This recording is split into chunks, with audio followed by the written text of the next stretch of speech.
All right, let's talk about one of the most common and, let's be honest, frustrating mix-ups in the entire English language. But stick with me, because by the end of this, you're going to have one foolproof trick that will make you never confuse your and your ever again. You know that feeling, right? We've all been there. You're typing something up, an email, a text, whatever, and you just pause. That little voice of doubt kicks in, and you're thinking, wait, is that the right one? It happens to everyone, but the fix is so simple. So take a look at this sentence. You're going to love this simple trick.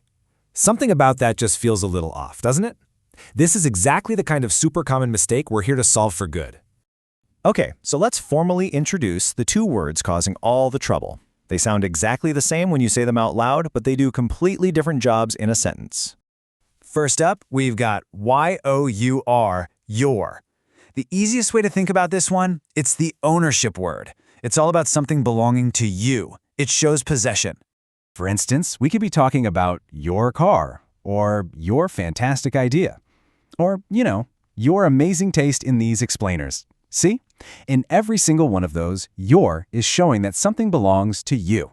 And now for the other one, you are, your. This is what's called a contraction, which is really just a fancy way of saying it's two words squished together. It always, and I mean always, means you are. And that little apostrophe, it's not just for decoration. It's actually a clue. It's a visual reminder that a letter is missing. It's literally standing in for the letter A from the word are. Kind of cool, right? So, let's put them side by side. It's pretty simple when you see it like this. Yours shows possession. It's about stuff you have. Your is a shortcut for you are. It's about who you are or what you're doing. One is about what you have.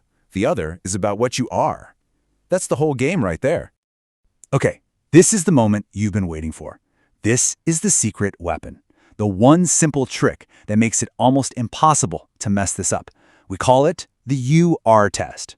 And here it is. This is the golden rule. All you have to do is this. If you can swap the word out for you are and the sentence still sounds right, then you absolutely have to use your.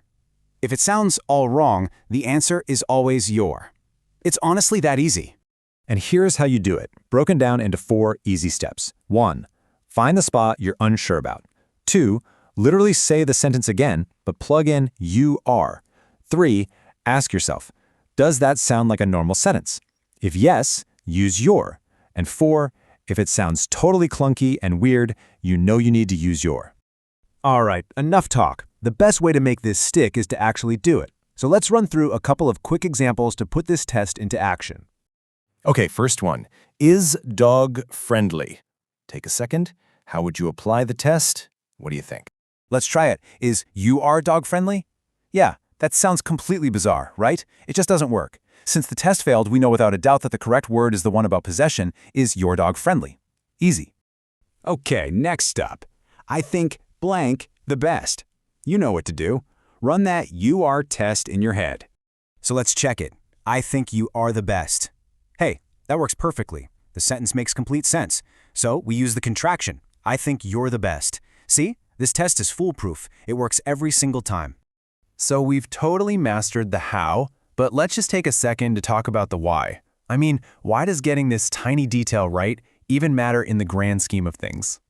Well, it actually boils down to a few really important things. First, clarity. Using the right word means people understand exactly what you're trying to say. Second, credibility. In a resume or an important work email, getting the details right makes you look professional and sharp. And finally, it's all about communication. When your writing is clean and polished, your ideas just come across so much more effectively. At the end of the day, it all just comes back to one simple rule, the you are test. That's it. That's all you really need to remember to get this right from now on. And there it is. See? You are officially an expert on your versus your. So the only question left is, what's the next grammar puzzle you're ready to solve? Thanks for tuning into this explainer.